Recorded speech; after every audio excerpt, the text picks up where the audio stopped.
Thoughts are self-aware. That's why they talk to us.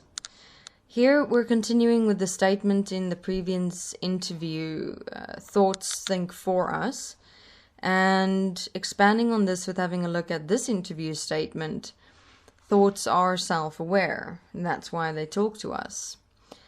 So let's first expand on thoughts think for us. If or as we simply automatically accept and allow the thoughts we do in our minds, are we in and as self-awareness really the ones thinking the thoughts?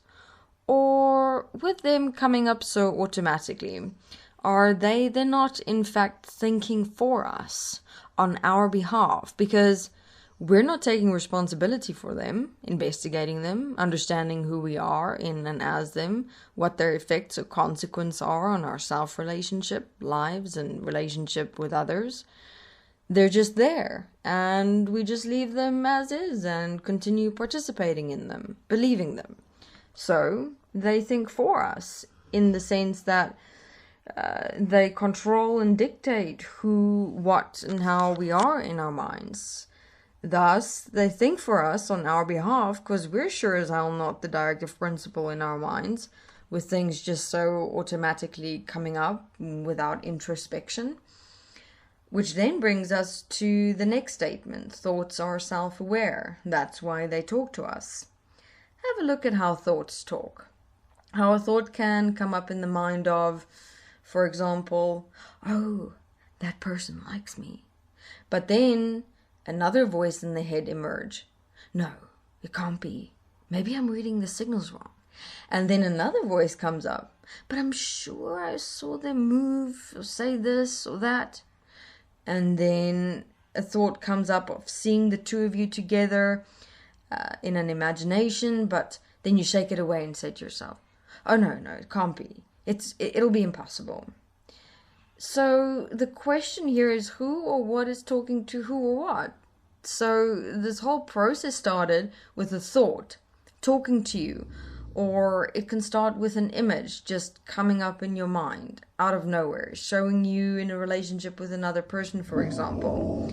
And then just from that image, you would go into a conversation with yourself in your own mind.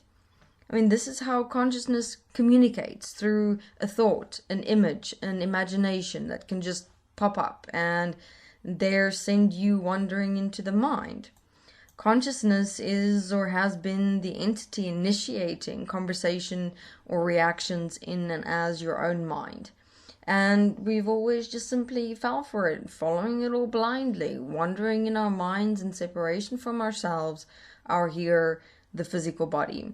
And so, if or as you simply observe your mind for a day, how many things just pop up as the mind through thoughts and backchats, imagination or images talk to you, and then you talk back, and then initiate a conversation in your mind, busying yourself up there, and so separating you from being here in reality, in the physical.